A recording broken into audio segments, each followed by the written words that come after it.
ಬನ್ನೀಗ ನೋಡೋಣ ಈ ದಿನದ ವೆದರ್ ರಿಪೋರ್ಟ್.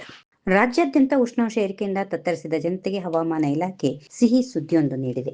ಇಂದಿನಿಂದ 3 ದಿನಗಳ ಕಾಲ ರಾಜ್ಯದ ಹಲವು ಕಡೆ ಮಳೆಯಾಗುವ ಸಾಧ್ಯತೆಗಳಿವೆ ಎಂದು ಹವಾಮಾನ ಇಲಾಖೆ ಮುನ್ಸೂಚನೆಯಲ್ಲಿ ತಿಳಿಸಿದೆ. ಇಂದಿನಿಂದ ಏಪ್ರಿಲ್ 30ರವರೆಗೆ ರಾಜ್ಯದ ವಿವಿಧ ಭಾಗಗಳಲ್ಲಿ ಮಳೆಯ ಮುನ್ಸೂಚನೆ ನೀಡಲಾಗಿದೆ. ಉತ್ತರ ಒಳನಾಡು ಹಾಗೂ ದಕ್ಷಿಣ ಒಳನಾಡಿನ ಬಹುತೇಕ ಜಿಲ್ಲೆಗಳಲ್ಲಿ ಮಳೆಯಾಗುವ ಸಾಧ್ಯತೆಗಳಿವೆ. ಕೆಲವು ಕಡೆ ಗುಡುಗು ಮಿಂಚು ಸಹಿತ ಭಾರೀ ಮಳೆಯಾಗುವ ನಿರೀಕ್ಷೆ ಇದೆ. ದಕ್ಷಿಣ ಕನ್ನಡ, ಉಡುಪಿ ಮತ್ತು ಉತ್ತರ ಕನ್ನಡ ಜಿಲ್ಲೆಗಳಲ್ಲಿ ಮೋಡ ಕವಿದ ವಾತಾವರಣ ಇರಲಿದ್ದು, ಸಂಜೆ ವೇಳೆಗೆ ಗುಡುಗು ಸಹಿತ ಮಳೆಯಾಗುವ ಸಾಧ್ಯತೆ ಇದೆ. ಏಪ್ರಿಲ್ 29ರಿಂದ ಇಲ್ಲಿ ಮಳೆಯ ತೀವ್ರತೆ ಹೆಚ್ಚಾಗಿರಲಿದೆ. ಕೊಡಗು, ಹಾಸನ, ಚಿಕ್ಕಮಗಳೂರು ಮತ್ತು ಶಿವಮೊಗ್ಗ ಜಿಲ್ಲೆಗಳಲ್ಲಿ ಇಂದಿನಿಂದಲೇ ಮಳೆಯ ಲಕ್ಷಣಗಳಿದ್ದು, ಏಪ್ರಿಲ್ 29ರ ನಂತರ ಮಳೆಯ ಅಬ್ಬರ ಜೋರಾಗಿರಲಿದೆ.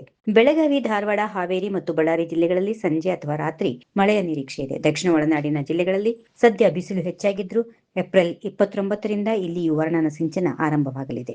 ರಾಜಧಾನಿ ಬೆಂಗಳೂರಿನ ಮೆಜೆಸ್ಟಿಕ್ ಕಾರ್ಪೊರೇಷನ್ ಸೇರಿದಂತೆ ನಗರದ ಹಲವು ಕಡೆ ಈಗಾಗಲೇ ತುಂತುರು ಮಳೆ ಆರಂಭವಾಗಿದೆ. ನಾಳೆಯಿಂದ ಸತತವಾಗಿ 4 ದಿನಗಳ ಕಾಲ ಬೆಂಗಳೂರಿಗೆ ಯೆಲ್ಲೋ ಅಲರ್ಟ್ ಘೋಷಣೆ ಮಾಡಲಾಗಿದ್ದು, ನಗರವಾಸಿಗಳು ಮುನ್ನೆಚ್ಚರಿಕೆ ವಹಿಸುವಂತೆ ಸೂಚನೆ ನೀಡಲಾಗಿದೆ.